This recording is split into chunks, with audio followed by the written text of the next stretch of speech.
Oklahoma's really, really tough schedule could actually be a benefit to them.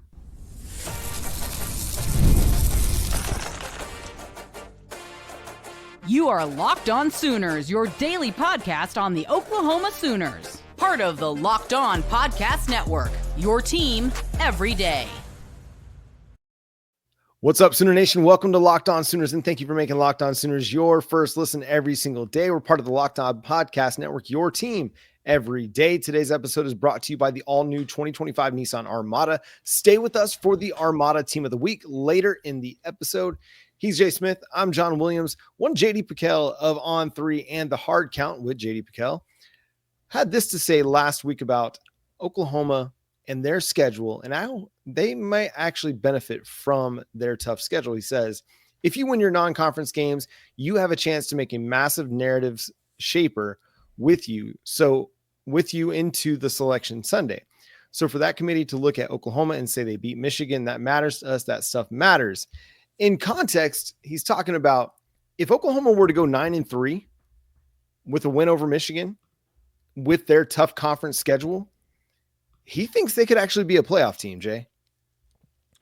And I think he'd be right. 9-3, the question is always, who are the three losses? Right. And if we look at the schedule, we've talked about it. You know, you've got potential loss with LSU. They're bringing back a lot of firepower on offense, and the defense should be improved, even though it was really young last year. It should be an improvement because Brian Kelly, shocking enough, does a really good job coaching sometimes. Mm-hmm. Then you look at Alabama.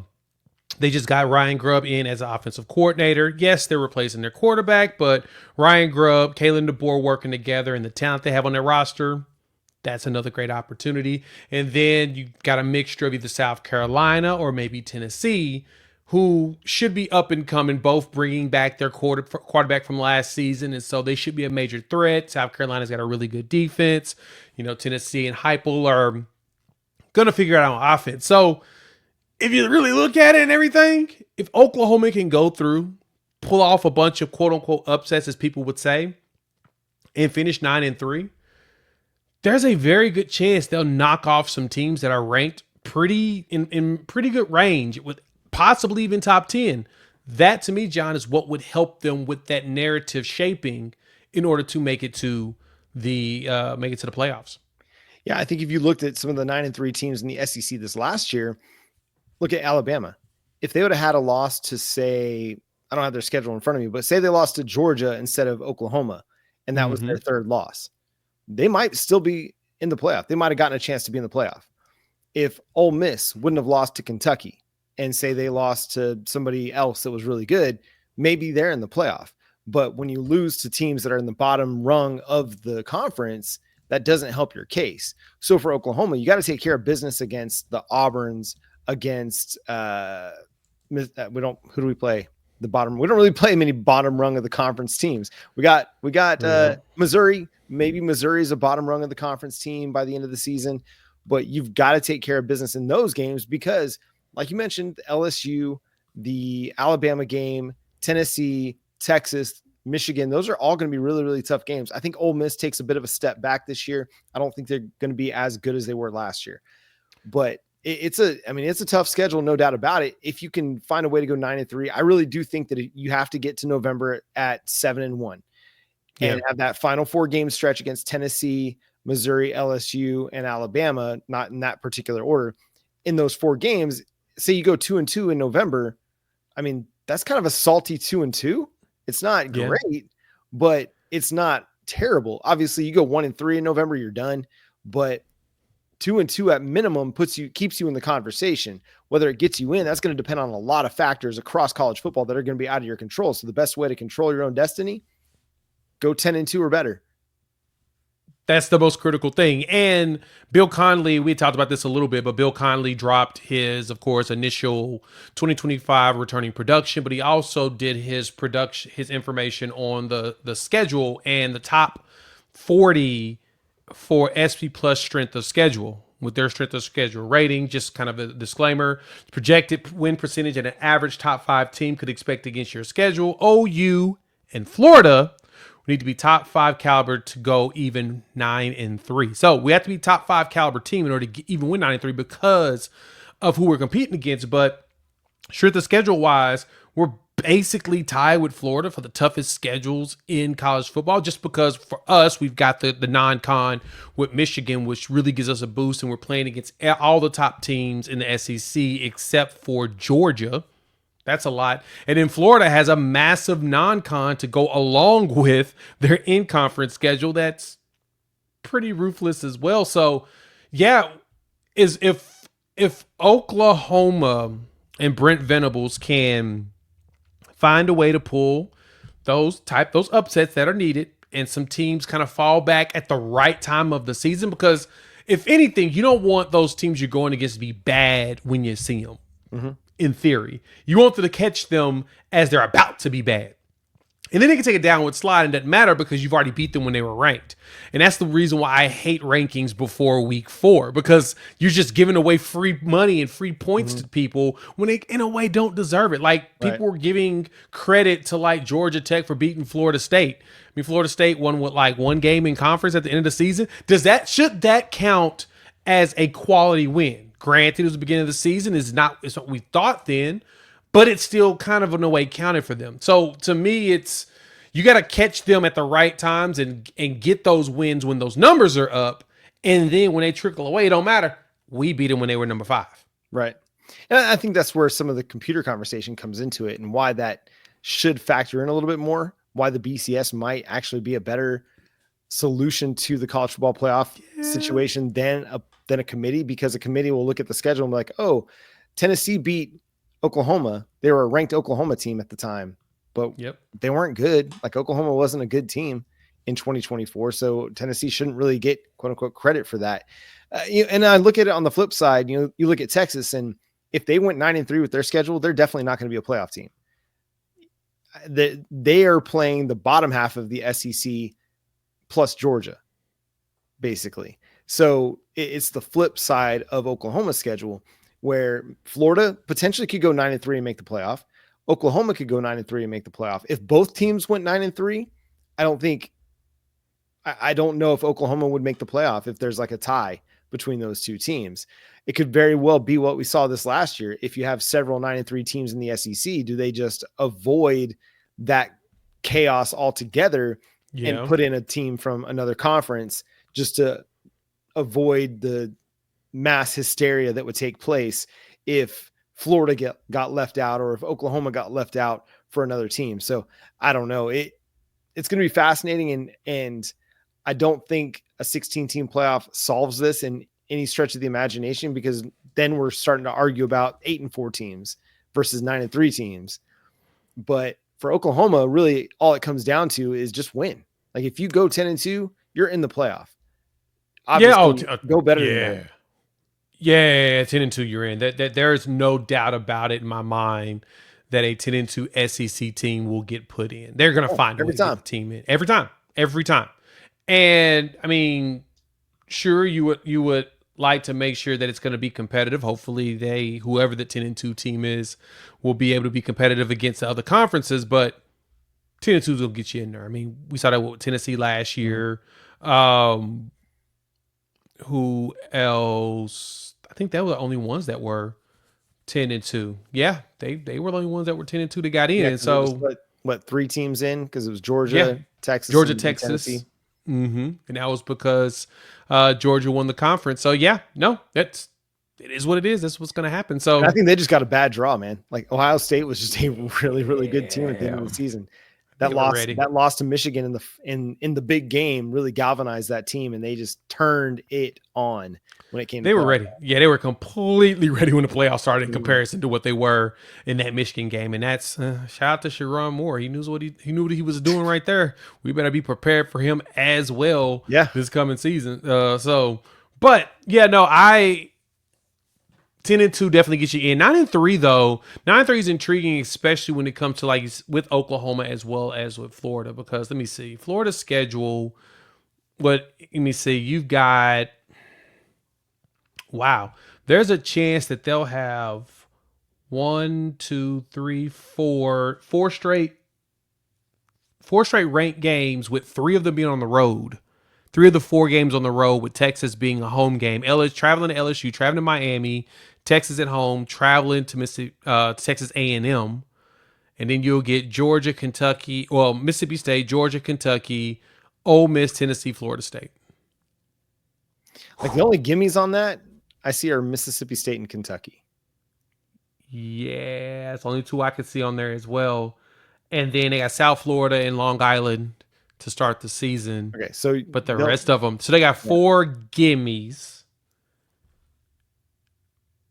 But man, the rest of those look tough. Yeah, but I mean, you look at Oklahoma's schedule, and how many gimmies do you think you have on Oklahoma's schedule? Ooh, see, yeah, that's a good point. If I look at Oklahoma's schedule, it is. I mean, looking at yeah. I mean, I'm probably definitely conversation. Another conversation post spring portal when we have an idea of the roster, we can break that down. Yep. So we'll give you gimme talk down the road. This is not a golf show, but we'll talk OU football schedule gimmies down the road. But coming up next, we're going to talk about Oklahoma's wide receiver room. Is it better than what it was in 2024 if everybody's healthy? We'll discuss coming up next here on Locked On Sooners. Today's episode is brought to you by our friends over at Nissan. The Armada Team of the Week is brought to you by our friends at Nissan and the all-new 2025 Nissan Armada. Each week, our Locked On College basketball experts are picking one team that stands apart from top-seeded stars to the unexpected upsets. These guys showcase the strength and sheer power needed to push their team forward. This week's Armada and clear-cut Team of the Week is the Arkansas Razorbacks. Despite losing their first 5 SEC games, Coach Cal's Hogs fought their way through the most rugged conference in college basketball to not only make the NCAA tournament, but knock off back-to-back national champion and Hall of Fame coaches en route to the Sweet 16.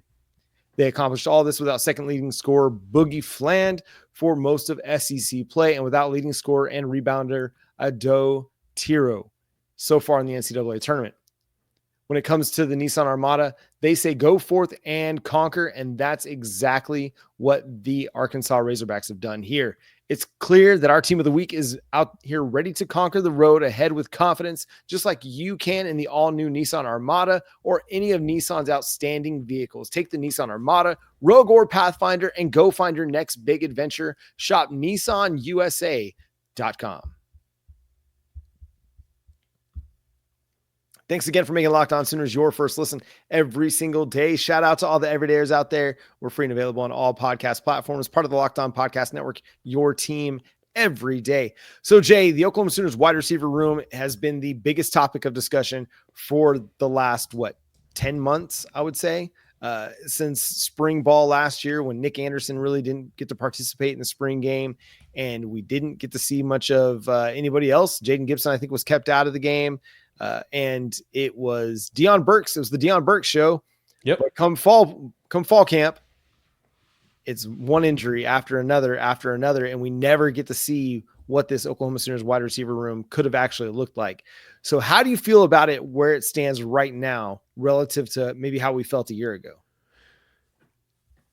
I'm going to be honest. When I started going through the depth chart and the players that we have this year, feel a little encouraged. So when I went back and looked at some of the old videos I remember seeing right before spring camp, during winter workouts before spring camp started. And there's a video of John Mateer throwing it with Deion Burks and JaVonnie Gibson.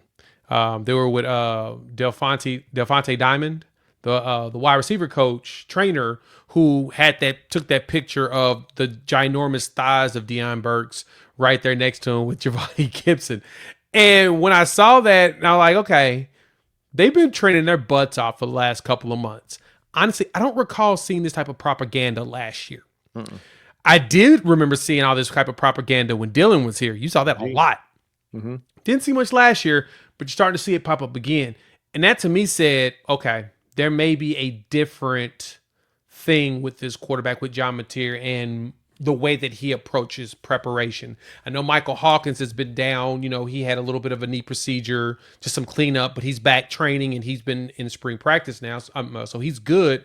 But that leadership component to me with John Mateer jumped out a lot when it came to these wide receivers. So when I look at it, I don't feel like we're in a worse position yet. I need to see the production on the field to determine if it's going to be better or worse, but I don't think we're bad off. I think JaVonnie Gibson's going to be a star. So that's the name we've heard about the most. I've seen a ton of propaganda come out from OU and him catching routes. So, John, I'm on the JaVonnie Gibson train. I want to see what Keontez Lewis gives us because that's a 6'3" wide receiver and a 6'2" wide receiver.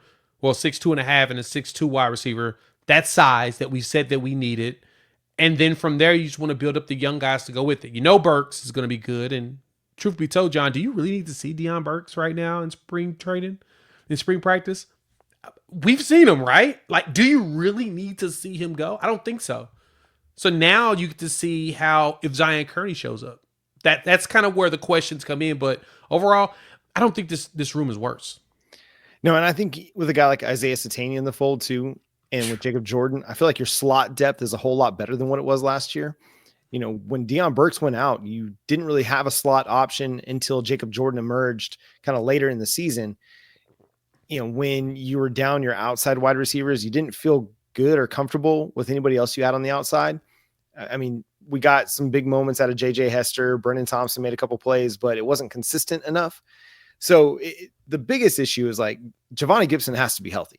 Like that's first and foremost, like put the prayer circle up, you know, take the sage out, like, you know, do everything you got to do to keep our guy healthy all year long, because if he's healthy, he's going to have a big time year. Same with Deion Burks. If he's healthy, it's going to be a big time season for those guys. The other question is, okay, who emerges on that other outside wide receiver? You said Keontez Lewis. I do think Isaiah Satania is going to be a factor. And I think Zion Kearney is going to be a factor. I think Ivan Carrion is going to be a factor. Those all four of those guys are going to get opportunities to make plays in this offense. And in addition to having more experience, having a group of playmakers that you find on this depth chart now, I think you just have a better quarterback. And I know I was the conductor of the Jackson Arnold hype train last year. And listen, that thing went off the rails. And I can't sit here and argue otherwise. It just wasn't good. He wasn't good. The team around him wasn't good. None of it was good. The offensive coordinator wasn't good. None of it was good. But Jackson Arnold was a big part of that. The quarterback doesn't take all the blame because it's a team game, in my opinion, but he does take a lot of it. And he can affect the outcome of so many things that happen on the football field. And he just didn't do enough to affect the outcome. I think John Mateer is an upgrade at quarterback. Am I going to project him into the Heisman Trophy race? No, I'm not going to do that. But I do think that he's going to be able to make enough happen as a passer, as a runner, to elevate the wide receiver group and give them an opportunity to be explosive and be playmakers and be efficient on offense and move the football down the field and score a lot more points than they did last year. No, I totally agree with you there. And it's funny, somebody jumped into my comments in a video I made over at Unfair Sports and was saying they were concerned about our top receiver being only 6'2". And I'm like, that's not uncommon in the SEC. I went and looked at Alabama's roster. We have right now, what's this? 6 players over 6 feet tall. Alabama has 7. Yeah. How tall is CeeDee Lamb, Jay? 6'2". Yeah. How tall is Jamar Chase, Jay? 6'2". 6 foot. No, so yeah, he's a 6-footer. Yeah, yeah. I mean, and not everybody's filled with DK Metcalf running around, right? So, and it's okay. There's nothing wrong with that. Nope. For me, it's how productive can you be with those 6-footers? I mean, we had 6-footers last year, and I think Zion Kearney's one that's going to. I mean, he was starting to show. Like I said, my favorite thing about Zion Kearney is he'll block. He's a willing blocker. That's one of those things that's hard to find. And to me, having willing blockers to open up those lanes for those running backs, that make everything fine. And so I know Carrion's getting to that point. He's going to get to where his route running is more crisp and he can create separation, fresh off the line. Jaden Gibson gets healthy. Hopefully he's close to or at least right at where he was before he got injured. That gives you a jump ball threat and a dude that can run past you. But you still got a lot of young guys that you can groom, which is good. But as you pointed out, the depth right now is so much better because you've got a lot of dudes that have actually played collegiate ball. Josiah Martin played at Cal, and he actually was out there working it. That's another one that to me is in the slot that could be someone that could end up going out there. I can totally see this team going with a bunch of four wide receiver sets and just letting the wide receivers go wild. Yeah. I can see Ben Arbuckle having some fun with that. Well, and you think about it this way, like the depth that you had last year that you were relying on were all true freshmen. Zion Reagans, Ivan Carrion, Zion Kearney. They were true freshmen, and obviously they looked like true freshmen. Jacob Jordan. Yeah. They didn't look like superstars like Ryan Williams at Alabama, but he's a unicorn. You're not going to get that guy every single time. You did in Jaden Jackson. He was just a defensive tackle, not a wide receiver. But now all that wide receiver depth that you were relying on for significant snaps in the fall, they're a year older. They're a year more experienced. They have a second offseason under their belt. They have a better understanding of what's being asked of them and what they're responsible for on and off the football field, which is going to make them better in the fall. So the depth is improved, in my opinion. Now you just got to figure out, okay, who's that third wide receiver in 3 wide receiver sets? What are you going to do when you go 4 wide? Which I feel really comfortable with their options in the slot when they go 4 wide. I think it's going to look really, really nice. It's just a matter of keeping all those guys healthy. And if you can do that, you're going to have a very productive offense and it's going to be explosive. I just know it's going to be.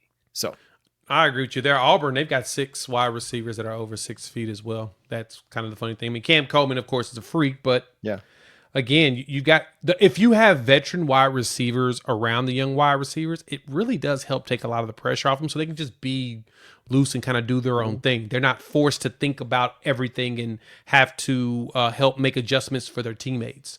They can go out there and just play and be athletic, which is where Elijah Thomas comes in. Because I think that he can go out there and he can just go be, a beast. Call it a day. Well, I think having an experienced leader at quarterback matters a lot too. Because you go back to that 2023 season, well, what did we see? Breakouts from Nick Anderson, Jaden Gibson. Those young wide receivers played a lot. You just had an experienced quarterback to help them along the way, and they made huge plays. Speaking of huge plays, Jenny Baranczyk, the Oklahoma Sooners, absolutely dominated Iowa of all teams, to move to the Sweet 16. We'll discuss coming up next here on Locked On Sooners. Get the supplies you need from the site made for the skilled trades. Supply House. Whether you're in plumbing, HVAC, or electrical work, Supply House is a reliable way to order products online. Their easy-to-use website is packed with helpful resources and the latest product info to help you get the job done right. Plus, with a couple inventory of 200,000 parts from 400 plus top brands, you'll find exactly what you need delivered fast from coast to coast. Now, need some help to order? Supply House also has expert support and industry-leading service, so you'll always talk to a real person. That's always key. And for trade pros, look for an extra edge. There's a free Trade Master program offering exclusive perks like a dedicated phone line, free shipping, and discounts on every order. Thousands of skilled professionals are already taking advantage. Now it's your turn. So join Trade Master program today at supplyhouse.com/TM and start ordering plumbing, HVAC, and electrical supplies with just a few clicks. Plus, use promo code SH5 for 5% off your first order. That's supplyhouse.com. The NCAA tournament is here, and so is the Bracket Breakdown. Locked On Podcast Network and Amazon Fire TV channels are teaming up to deliver NCAA tournament coverage like never before. Watch studio shows featuring former players and Locked On's local experts as they guide you through every upset, buzzer beater, and bracket matchup. Stream it all for free on Amazon Fire TV channel. Search Bracket Breakdown to see it all for free. It's your team every day. Thanks again for making Locked On Sooners your first listen every single day. Shout out to all the everydayers out there tuning in. Subscribe to the show wherever you get your podcasts. Definitely go check out Locked On College Basketball. They're putting together some great work. Also go check out Locked On Women's Basketball over there, putting together great work for the NCAA tournament action that you're seeing. The Oklahoma Sooners were locked in, got behind a little bit early against the Iowa Hawkeyes, but then went on a 16-1 run and then completely took over the game. What was fascinating in this game, Jay, at one point, Skylar, Vann, Reagan Beers, Peyton Verhulst had combined for 6 points, but Oklahoma was still leading by 12, 11, 10. Just a dominant team performance Yes, that is a dominant team performance. Finishing the game with 6 players in double figures. Can't beat that. 96-62. That's a massive win. And then, Jenny Baranczyk gets to beat, her alma mater, the school that she was hooping at back in the early 2000s, making the magic happen. Don't tell her I said that out loud, though, that it was early 2000s. Shh, don't tell her. But no, on a serious note, she went out there and she was cooking. You could tell that she was pretty focused in that game. And that jacket she was rocking was pretty clean, too, supposedly. Slick. She bought it there in Norman. It was her first time wearing it.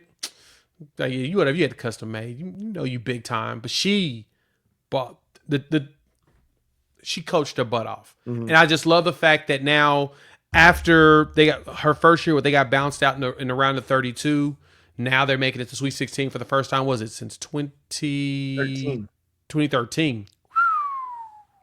It's a long stretch. 12 years? Yeah. Wow. And the way they did it, man, I expected it, or I predicted them to win when I was putting stuff together for Sooners Wire. I picked them to win, but I thought it was going to be a close game. Iowa's been one of the better programs in the country over the last, 5-10 years or something like that. A stretch even before Caitlin Clark, where they were a Sweet 16 team as well. So I expected them to put together a really tough fight, and in the early going they did, and they kind of kept battling in the first half. But there was a stretch where Oklahoma was up 11 and Iowa maybe cut it to 9. And then when that happened, Oklahoma went on an 11-3 run to push it to 17. And so at halftime, they were up big already. It was 37-30, 27-38. They were up 11 at halftime and then outscored Iowa 30-16 in the third quarter. And then kept the foot on the gas in the fourth, where they outscored them 28-19. Like that, to me, that showed that this team is taking their game to a different level of intensity in the NCAA tournament, because it would have been really easy in those final 5, 6, 7 minutes of the game to take your foot off the gas and just kind of coast to victory. Mm-hmm. And Iowa could have made the game a little bit more respectable.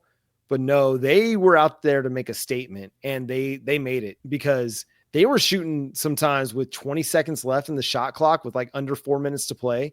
Like, they were not draining shot clock. They were just playing their game, this free flowing basketball. And I mean, what a statement they made. I mean, again, a dominant 34-point victory over a good Iowa Hawkeyes team. Yeah, they basically went out there and said, no matter what, we're going to make sure that you're dead, and then we're going to go ahead and shoot you again, and then we're going to throw a hammer on you right afterwards, and then we're going to drive a car over you. They're just going to keep going and going, more so because, like you said, they made sure that they didn't let up, because as you get deeper and deeper into the tournament, the most critical component of your game is going to be, can you keep it going and close out these games? And honestly, Oklahoma is starting to show that they kind of have the capabilities. And so if they can move on into the Elite Eight, which would require going through potentially UConn and Page buckets, this could be one of the best runs we've seen in OU since, what was that, the Final Four? What year was that, the Final Four? I'm trying to remember. Long time ago. It's been a while. It's been so long since either them or the men have gone to the Final Four. Oh, I want to cry, but it's okay. We'll make it. It's been a minute. It's a team. 2010. Yeah, 2010 was the year. That's what it was. Goodness. And that stretch in the first half where your big three in Beers, Verhulst, and Skylar Vann had only combined for 6 points. You got 13 points out of Sahara Williams all in the first half. You got 9 points out of Zaya Vann in the first half. It really sparked your ability to overcome let's just say inefficiency of your big three early on. And Oklahoma in the first half only shot 11% from three, but they finished the game shooting well over 30%. What were they? 32% from three. So better shooting in the second half. They completely dominated the boards. They out-rebounded them, 40-28, including 24-5 on the offensive glass. And 64 rebounds to 33 rebounds for the game. That is there it is, 64-33, yeah. That's a lot. That's a massive gap, man. They did what you were supposed to do. Even with missing shots, they made sure they got the boards and keeping it out of their hands, which, yeah, a double-digit rebound. I mean, heck, when Oklahoma went on that 16-1 run, Iowa was leading 10-4, and it was just like Iowa just couldn't do anything afterwards. The defense got suffering. They were forcing them to take bad shots or shots that they weren't very comfortable with. They kept missing them, and Oklahoma took advantage of that. That's shout out to them and their resilience and their work. So now, I mean, we're waiting on an announcement tomorrow from the number one, women's basketball player in the country. So you got a recruit that was there, not for this game, but she was there over the weekend, and so now they're hoping that they can get a little bit more good luck before heading next weekend into the Sweet 16. Yeah, I tell you what, if you wanted to show the number one basketball recruit in the country, Aaliyah Chavez, what you're capable of, they absolutely did that on Monday. Sure did. And again, it was a statement to college basketball. It was a statement to Oklahoma fans, who shout out to them for showing up, over 8,000 in attendance for that game. And it was a message to Aaliyah Chavez too, like, hey, we can do some big things too here at Oklahoma. So that'll be a recruitment that everybody's going to be keeping an eye on. But the portal is open for basketball, so keep an eye on that. There might be some movement. Already Luke Northweather and Yaya Keita have entered the transfer portal. We'll see what Oklahoma does in response to that, but you've got some pretty good true freshmen coming in the 2025 class that are going to make this team dynamic as well. So a lot to follow on the basketball front. We'll continue to keep you updated and informed here on Locked On Sooners. So make sure you're tuned in and subscribe to the show wherever you get your podcasts. We're free and available on all podcast platforms and on YouTube. So hit that subscribe button and that notification bell to let you know when new episodes drop. Follow Jay at Unfair Sports. Go check out his channel, Unfair Sports, on YouTube as well. You can follow me at John9Williams, and you can read my work covering the Sooners over at SoonersWire.com. But until next time, he's Jay Smith. I'm John Williams. We'll talk to you then. Boomer Sooner. Oh, they're playing UConn because UConn won. Down with the Huskies.